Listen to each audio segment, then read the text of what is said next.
Unicorn social media पे बहुत important आजकल ये वायबल हो रहा है और इसके साथ साथ हमारे प्राइम मिनिस्टर मिस्टर मोदी ने इसको रिपब्लिक डे की स्पीच में भी बहुत इंपॉर्टेंट वेट देकर हाईलाइट किया था।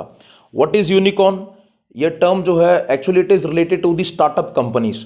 कैसे इसका नाम पड़ा और इकोनॉमिक सिनेरियो के अंदर जितना भी बिजनेस है, इंडस्ट्री लेवल है, उसमें इसके लेवल्स कैसे कैसे बनते हैं, कैसे यूनिकॉर्न बनने से पहले एक कंपनी जो है उसको मिनीकॉर्न की स्टेज क्रॉस करनी पड़ती है और इवन जब वो यूनिकॉर्न बनता है तो उसके बाद उसके आगे भी कुछ हायर लेवल्स होते हैं जिनमें वो पहुंच सकता है।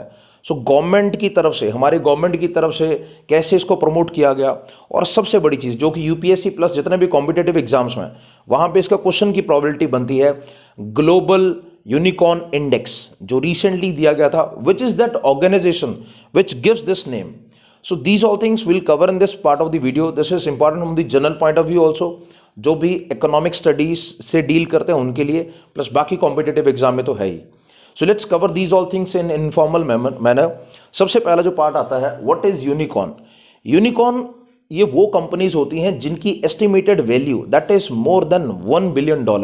As you can see here, a startup company with a value of more than $1 billion. For example, Uber, Oyo, ऐसे बहुत सारी कंपनीज हैं जो इस कैटेगरी में फॉल करते हैं। Let's go back to the history. कैसे ये टर्म स्टार्ट हुई थी? सबसे पहली बार एलन ली नाम की एक चाइनीज अमेरिकन लेडी हैं, उन्होंने, she is the head of the cow ventures के नाम से उनकी कंपनी है। She is actually angel investor also. Now what is angel investor, that I will cover in this part of the video in the last frame only. Now she coined this term for the first time in 2013. 2013 में पहली बार उन्होंने जो है unicorn word जो है उसको coin किया था बिजनेस और इंडस्ट्रीज कंपनी से रिलेटेड। बट अगर हम नॉर्मल वे से बात करते हैं तो यूनिकॉर्न एक मिस्टिकल एनिमल है, दैट्स लाइक अ हॉर्स, और उस हॉर्स का हॉर्न भी होता है and the horse is blessed with some magical powers also. So considering this very part, for the first time Aileen Lee जो है उन्होंने इस टर्म को कॉइन किया था। मूविंग फर्दर, ऐसा नहीं है कि सीधी कोई भी कंपनी जो है वो यूनिकॉर्न बनती है, there are different levels. So let's cover these levels one by one. सबसे पहले, अगर किसी कंपनी की एस्टिमेटेड वैल्यू जो वर्थ है over 1 year that is more than $1 million, that you can see here, $1 million, that company is categorised as minicorn. After crossing the limit of minicorn the company becomes soonicorn. Soonicorn वो companies होती हैं जिनकी estimated जो worth है, value है, that is more then $10 million. This is also in million. अब वो companies यहाँ पे आती हैं सूनिकॉर्न के अंदर जो वर्कआउट करती हैं, जो with the passage of time grow करती हैं। उनकी ग्रोथ के लिए बहुत सारे इन्वेस्टमेंट के तौर पे इन्वेस्टर्स भी मिलते हैं उनको, और कंपनीज उनका जो बिजनेस है वो भी एक्सपैंड करता है ग्लोबली, अगर हम वैसे जैसे ग्लोबली टर्म यूज करते हैं। मूविंग फर्दर, फिर हमारा जो टर्म आता है दैट इज यूनिकॉर्न। वो कंपनीज जिनकी estimated worth value over the period of time, एक साल को अगर हम कंसीडर करते हैं, उनकी value that becomes near about more than $1 billion. So now from here billion concept starts. So this is our core area also. Now once a company crosses the barrier of $1 billion or more than $10 billion, then that company reaches to the stage of decacorn। और इसमें बायजू, अगर हम बात करते हैं India का एक edtech company जो एजुकेशन प्लेटफॉर्म में बहुत ही बड़ा है, वर्ल्ड में इसका रैंक आता है 15th बायजूस का, लेकिन इंडिया का नंबर 1 है अगर आज हम बात करते हैं। इसके साथ साथ Unacademy, that is also a company that falls in this weightage category only. और ऐसे बहुत सारी कंपनीज हैं जो अलग अलग फ्रेम्स एजुकेशन के साथ साथ अलग अलग सेक्टर्स में डील करती हैं। लास्टली जो टर्म आती है दैट इज कॉल्ड हेक्टोकॉर्न। हेक्टोकॉर्न कैटेगरी में वो कंपनीज आती हैं जिनकी worth that is more then $100 billion, और ये वो ब्रैकेट है जिसमें बहुत कम कंपनीज होंगी। फॉर एग्जाम्पल फेसबुक, गूगल, और इसके साथ साथ स्पेस एक्स। एलन मस्क जो है अमेरिका का, उसकी जो टेस्ला कंपनी का ऑनर है, उसकी जो स्पेस एक्स है एक private venture that deals with space domain.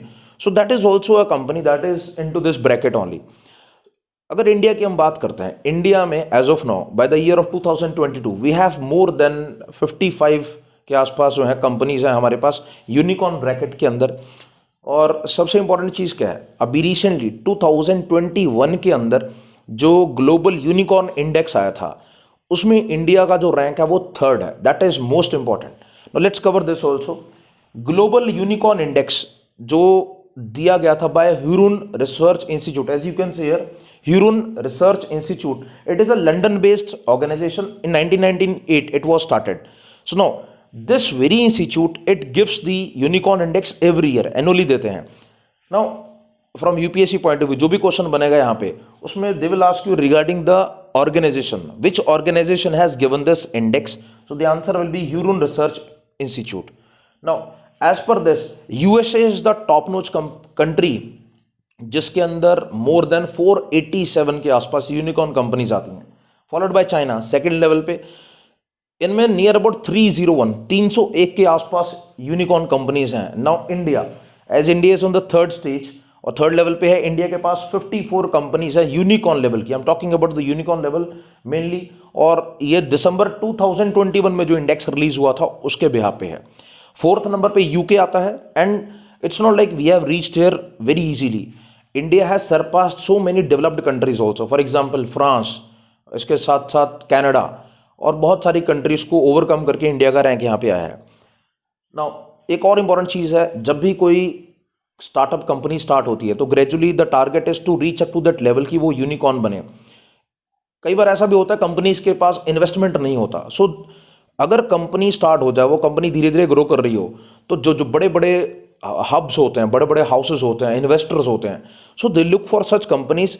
With the passage of time वो इन्वेस्टमेंट की इवेल्युएशन करवाते हैं बहुत सारी कंपनी से, that whether this company will cross that barrier of margin of profit. क्या वो कंपनी आने वाले टाइम पे जो इस लेवल का $1 बिलियन का जो ब्रैकेट है उसको क्रॉस करेगी या नहीं.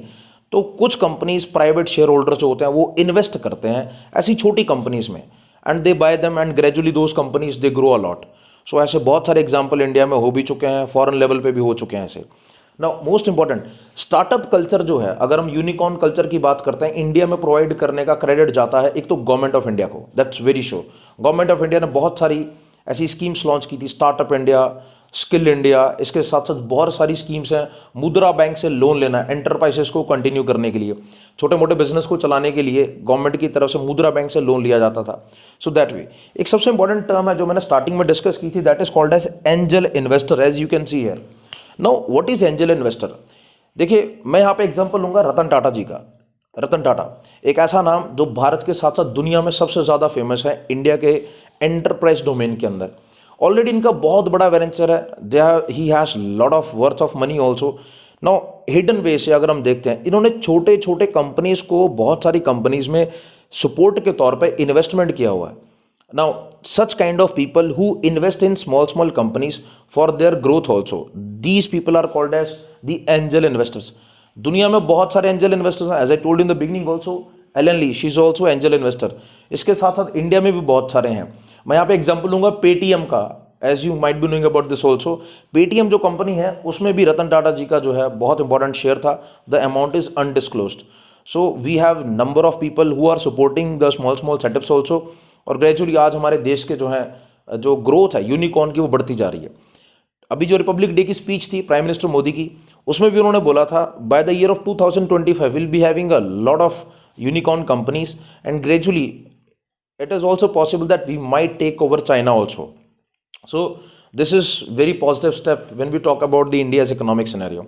So this is a very important topic from the economic point of view, और इसके साथ साथ जितने भी competitive exam हो उसके लिए. That's it.